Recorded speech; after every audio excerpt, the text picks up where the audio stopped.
I'm excited to finally have these two in the house, and I've partnered with Roborock to help you decide between the new Saros 10 and Saros 10R. When I saw them last month at CES 2025, I couldn't wait to test out the new features at home. These two are some of the best robot vacuums that money can buy right now, so how do you choose? They look similar on the outside but have some key differences, so let's go over those and help you make the best buying decision. And I'll show you some standout features that make these a great choice for your home. So I got a lot to go over, let's just jump right in. First, let's get to the unboxing. I like the simplified unboxing experience. If you're interested in picking either of these up, I'll leave some links down below so you can grab them for a discounted price. You never know when big sales will be happening, so make sure you check them out. What I really appreciate is almost everything is ready to go out of the box.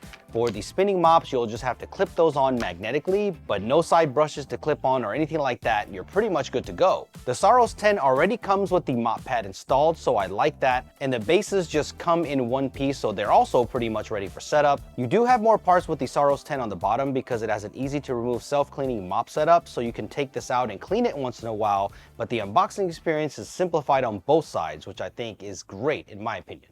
These two vacuums look similar, but let me tell you the features they share and the differences they have to make them a better choice for certain homes. First thing they share is the new slim design, so they are both compact and sleek looking at less than 8 centimeters tall. The look is a little different between the two. The Saros 10R has a curved two-tone look with a glossy portion on the top and matte at the bottom, where the Saros 10 has a distinctive LiDAR sensor here on the back with the matte finish all around. If you look closer at the Saros 10, there's a carbon fiber pattern look to it, even though it is plastic. The Saros 10R has physical tactile buttons for home and power, while the Saros 10 has 3 capacitive buttons at the top. They both have magnetic lids, so they're very easy to remove and put back on, so if you need to get to the dustbin, you can, but you have automatic dustbin emptying on both. The shapes of both of the dustbins look totally different, but they should be approximately the same size when it comes to dustbin size according to the website. Both of the filters are washable and reusable, so maintenance is easy. They both have lights as well to give it that nice accent. The Saros 10 has a thin break in the plastic that lets that little light through that looks like a light strip, and the Saros 10R has a 4 light pattern that resembles an X, so let me know which one that you like better in the comment section below. Both are slim and good looking vacuums, but they do use 2 different navigation systems. The Saros 10 has the 2D Retract Sense LiDAR sensor that pops up during cleans, but when it needs to go into tight spaces, the sensor retracts into the body, which is awesome. So this can make the difference of your vacuum cleaning underneath some pieces of furniture, so this can be a game changer for some. The Saros 10R uses the new 3D time-of-flight based Starsight Autonomous System 2.0. This is the most advanced optical avoidance available between the two, and it can recognize over 100 objects. On the right side, it has that vertibeam lateral obstacle avoidance, so this should in theory be great for things like cords that are left on the ground, so of course I had to test it. Here it is navigating around some shoes, stuffed animals, and cords, which are always left on the ground in my house, and the Saros 10R did a great job of avoiding the cables. I kept watching it because I was fully expecting it to eat it up, but it did not. I was also impressed on how close that it got to the stuffed animal without bumping into it, so this is better than the obstacle avoidance that I've been seeing from Roborock, which is great. When you go back and analyze the clean in the app, you can see that AI identified the objects that the vacuum avoided. That's what these little icons are, and you can take action when you see them. The Saros 10 also does the same thing with AI recognition, so you can see what your vacuum may be running into, which I think is neat. The Saros 10's reactive AI 3.0 navigation is what you're used to with Roborock, so it does a great job as well. But if you have more complicated furniture in the house, then I would go with the Saros 10R. The thing that I think makes a big difference in the cleaning that both of these vacuums gained this year is the Duo Divide brush. These 2 independent brushes spin at different speeds and guide the hair towards the middle right into the dustbin, so I had to test this out. Of course, this might be a little bit excessive, but here is a clump of human hair off of a hairbrush, and I put that right down onto the rug, and look at how it sucks that right up. And then when I stopped the vacuum and flipped it over, the hair is not on the brushes, and you can see that it went directly into the dustbin, so their new system will significantly reduce the chances of hair getting stuck in there, but just in case it does, you can remove them individually and clean them.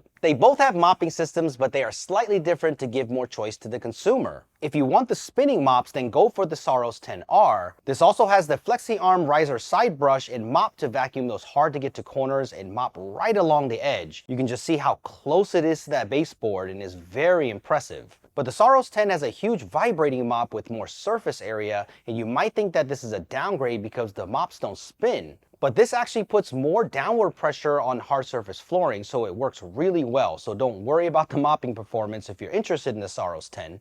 The edges are covered by the small but mighty side mop that rotates really fast, and it also has the flexi arm riser side brush to help with the dirt in the corners, so these are both beasts when it comes to cleaning. Using the Saros 10's mop made me a believer. I have mostly hard surface tile flooring on the first floor, and I've never seen the floor so clean, so I'm really digging it. No matter which one you get though, they both auto detach their mops when going out for just vacuum or when you set it to vacuum first then mop. The Saros 10 has two push-in latches on the sides that detach the mop if you need to manually remove it, but the dock does that automatically, which is great. The spinning mops also get left behind at the dock until needed, then they reattach, so I'm glad to see this feature come to Roborock vacuums. When it comes to suction power, they are both very capable. The Saros 10 has a crazy 22,000 pascals of suction power, and what that translates to is that it's super powerful. I've had no issues with the suction power when it comes to everyday cleans. The best part is the app is so flexible that you can put it on whatever mode you need, from the maximum suction power to the lowest, but I normally just use AI Smart Plan. It adjusts on its own to create the best cleaning routine and dynamically changes as it needs to.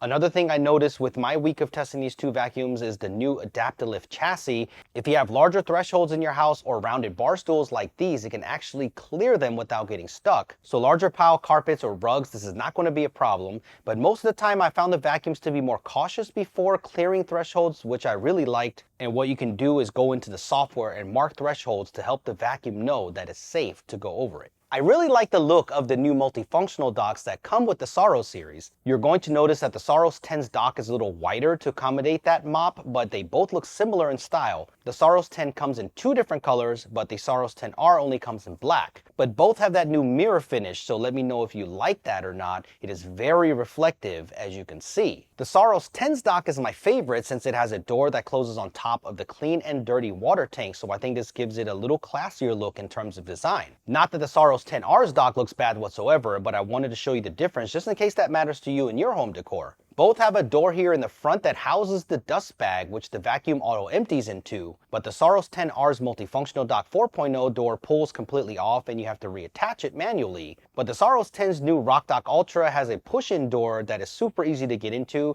and when you're done replacing the bag, just click it right back in, so I really like that. Both of these docks have all of these features, which make them definitely flagship robot vacuums, but what I'm really excited about is the 2.5 hour fast charging, because most vacuums take forever to charge in between cleans, so you can clean your home multiple times a day with no issues. One other thing I absolutely love as well is the dedicated floor cleaning solution tank that is built into both of these vacuum bases. You don't need to dilute it at all because it does it for you, which makes it so much easier, and it lasts a long time. The only thing is that I wish a small sample of this Roborock cleaner was included in the box, but you can pick up some from Amazon like I did for a decent price. I'll throw a link down below for you. Smart home fans, you're going to be happy that both of these vacuums will support Matter via an OTA software update later this year, and you can currently use voice commands through Amazon Alexa, Google Home, and the Siri shortcuts. But if you want to use voice control directly through the vacuum, Roborock's voice assistant Rocky is available on both with tons of functions, from emptying the dustbin, washing the mop, cleaning certain rooms, adjusting cleaning modes. You can do all of that just by voice. And what's great is on both of these, you can have remote viewing with the camera, so you can just have it cruise around the house if you want to take a look while you're gone, control it with your smartphone, or even make a phone call through the vacuum. But if you're afraid that somebody's gonna creep on you through this camera, then don't worry. Every time that it is on, it will tell you a voice prompt that it's on, and it repeats like every 10 seconds. And then when it's turned off, you will also get a prompt as well. Here's what it sounds like. Remote viewing active. Remote viewing deactivated.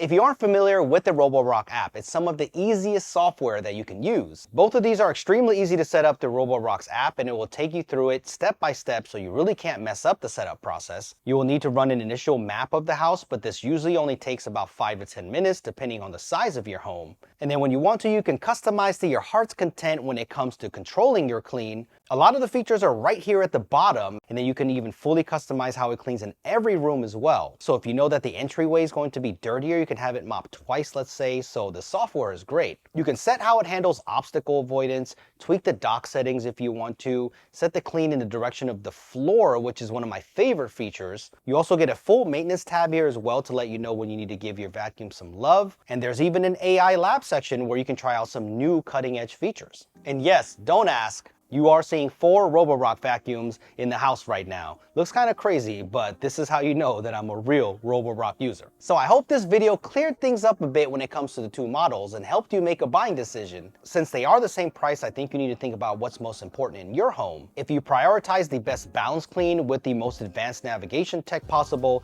and have more complex furniture and want those spinning mops, I would go for the Saros 10R. But if you want the most suction power, have mostly hard surface flooring, and want that really clean modern dock, then I would go for the Saros 10. They both share so many great features like the Dual Divide Anti-Tangle Brush, so you really can't go wrong. And to top things off, these are some of the quietest vacuums that I've ever tested. So I'm gonna leave some links down below for you so you can pick them up at a discount. Make sure you check current pricing. Let me know which one that you bought in the comment section below. Thumbs up if you enjoyed this, and I will see you guys in the next one.